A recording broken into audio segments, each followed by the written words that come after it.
सरकार, शिवाजी की फौज शहर की ओर बढ़ रही है।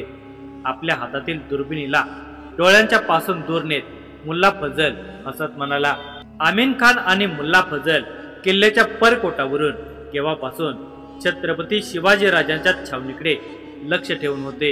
छत्रपती शिवाजी राजांची हत्या केल्यावर प्रतिशोधाच्या ज्वाळेत पणपणत शहरात घुसणाऱ्या राजांच्या फौजेवर बेधुंतपणे तोफांचा मारा करण्यासाठी ते सज्ज होते। तोफखाना प्रमुख निव्वळ त्यांच्या इशाऱ्याच्या प्रतीक्षेत होता। मुल्लाच्या वाक्याने आमीन खानाच्या चेहऱ्यावर आनंदाच्या छटा उमटल्या। तो उत्साहात ओरडला, ए होईना बाग, बहुत बढिया। तो काहीसा विचित्र हसला। खरे तर छत्रपती शिवाजी राजांचे सैन्य शहरात घुसत असल्याची वार्ता ऐकून त्याची त्यावर चिंताग्रस्त, भयभीत किंवा संतापजनक प्रतिक्रिया अपेक्षित होती, पण यावेळी त्याच्या चेहऱ्यावर विजयभाव प्रकटले होते। त्याचे डोळे आनंदाने चमकले होते। छत्रपती शिवाजी राजांना मारण्याचे महापराक्रमी कार्य केल्याबद्दल आपल्यावर खुश होऊन बादशहा आपला सत्कार करत असल्याचे चित्र त्याच्या डोळ्यासमोर उभे राहिले होते। आमीन खानाने मुल्लाच्या हातून दुर्बीण घेतली आणि आपल्या डोळ्यांना लावली। डोळे बारीक करून तो त्यातून पाहू लागला। समोरील दृश्य पाहताना त्याच्या ओठांच्या कडा लांबल्या। काही क्षण तो हसत राहिला। मग दुर्बीण नजरेसमोरून काढत त्याने मुल्लाकडे पाहिले आणि त्याला म्हणाला, तकरीबन 150-200 सैनिक छावनी से निकल चुके हैं। त्याने लगेच परकोटावरच तोफाजवळ उभे असलेल्या आपल्या तोफखाना प्रमुखाकडे पाहिले आणि आदेश देत मोठ्याने म्हणाला, जोरावर खान, तैयार रहो। मग मुल्लाकडे पाहत म्हणाला, मुल्लाजी, क्या हम सच में कामयाब हो रहे हैं? बेशक। मुल्लाने शहरात घुसणाऱ्या राजांच्या सैन्य तुकडीवर नजर टाकली आणि पुढे म्हणाले, बहुत तेजी से वो आगे बढ़ रहे हैं। इसका मतलब अबू वकार ने छत्रपती शिवाजी को जरूर मार डाला होगा। आबा हुजूर ने सही चाल चली थी। वाह। आमीन खानाने आनंदित होऊन पुन्हा ती दुर्बीण डोळ्यासमोर धरली। तो पुन्हा सैन्याकडे पाहू लागला, पण यावेळी त्याच्या चेहऱ्यावरचे हास्य आणखी वाढण्याऐवजी झटकन मंदावले। त्याचे डोळे आश्चर्याने विस्फारले गेले। नाही, त्याने वेगाने दुर्बीण काढली। त्याच्या कपाळावर आट्या उमटल्या होत्या। क्या हुआ? मुल्ला ने विचारले। उन्होंने अपना रास्ता बदल दिया है, आमीन खान म्हणाला। मुल्ला पटकन परकोटाच्या अधिक जवळ गेला। त्याने शहरावर नजर फिरवली। सैन्याने खरोखर आपली दिशा बदललेली होती। ते किल्ल्याकडे न येता बाजारपेठेच्या दिशेने जात होते। मुल्ला स्तब्ध होऊन पेटेत घुसणाऱ्या सैन्याकडे पाहत राहिला। इसका मतलब अबू वकार नाकाम रहा। अगर शिवाजी को मार दिया होता तो पूरी फौज सीधे किले के तरफ ही बढ़ते। शिवाजी बच गया। आमीन खान निराश होकर म्हणाला, अब हमें सिर्फ किले की हिफाजत के बारे में सोचना होगा। शहर को अब हम नहीं बचा पाएंगे। मुल्ला म्हणाला, शहर की ऐसी की तैसे, मुझे शहर की कोई परवाह नहीं है।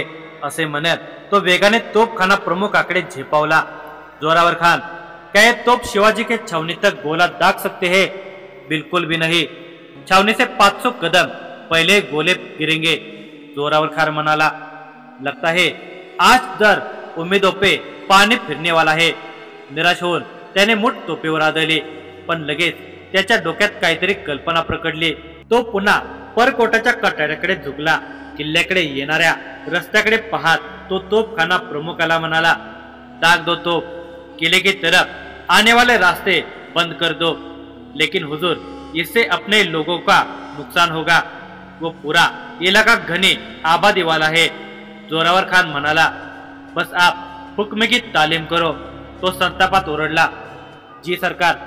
जोरावर खानाने मशाल हाती घेतली आणि 2 सैनिकांना तोफेचे तोंड निशाण्याकडे वळवायला सांगितले। एका सैनिकाने तोफेत गोळा ढकलला। मग जोरावर खानाने एक मोठा श्वास घेऊन हातातल्या मशालीने तोफेची वात पेटवली।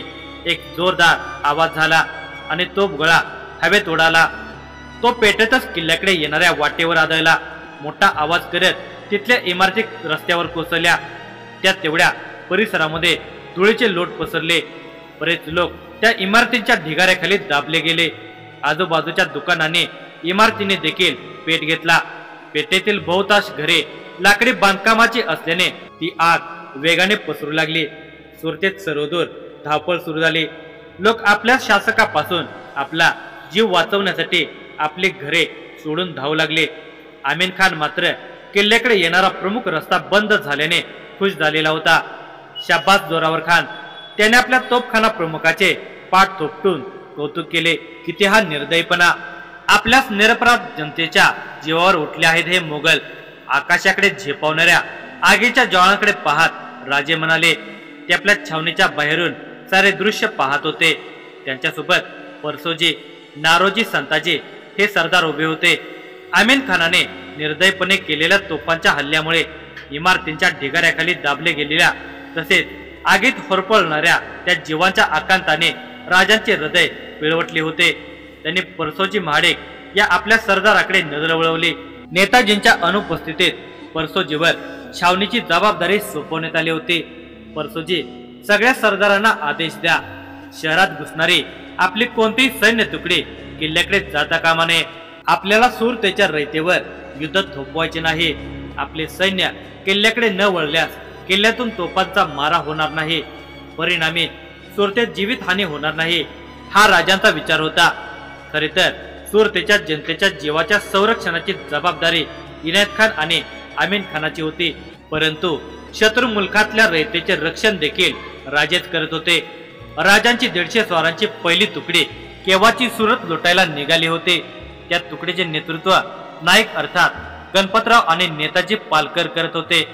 जे राजे, परसोजी म्हणाले. मग राजाने नारोजीकडे पाहिले. नारोजी, तुम्ही एक सैन्य तुकडी घेऊन पेठेतील 2 व्यापाऱ्यांच्या घरावर छापे टाका. जी राजे. नारोजींनी मान हलवली.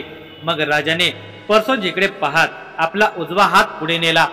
परसोजींनी सुरतेचा नकाशा त्यांच्या हाती दिला. राजाने त्या नकाशाची गुंडाळी मोकळी केली. नारोजी राजांकडे सरकले. राजाने पेठेतील एका घरावर बोट ठेवले. त्या घरावर छापा टाकल्यावर त्याच्या समोरील एका व्यापाऱ्याच्या घराला देखील लुटा. पण लक्षात ठेवा, भिकाजीने सांगितल्याप्रमाणे त्या दुसऱ्या घरात आपला एकही सैनिक घुसता कामा नये. भिकाजी आणि नाईकाने पुरवलेल्या सगळ्या माहितीच्या आधारावर राजे आता नियोजनबद्धपणे शहरात आपल्या सैन्य तुकड्या पाठवत होते. हजारोंच्या संख्येने सैन्य असून देखील राजे 100-150 सैनिकांच्या तुकड्यांनाच शहरात पाठवत होते. त्यामागची 2 कारणे होती. एक म्हणजे यदा कदाचित मोठ्या संख्येने मोगली फौज सुरतेत घुसली तर शहरात लुटीसाठी गेलेल्या फौजेला युद्धासाठी अचानक गोळा करणे अवघड गेले असते. त्यामुळे त्यांना सगळी फौज अस्ताव्यस्त करायची नव्हती. आणि दुसरे कारण म्हणजे परतीच्या प्रवासात असताना यदा कदाचित मोठ्या चकमकीचा सामना करावा लागला तर सगळे सैन्य थकलेले नसेल. रस्त्यात येणाऱ्या संकटावर सहज मात करत ते वेगाने स्वराज्यात परतू शकतील. अगदी राजगडावर पोहोचण्यापर्यंतची अचूक योजना राजाने आखून ठेवलेली होती. ते तितक्या संयमाने त्या योजनांची अंमलबजावणी देखील करत होते.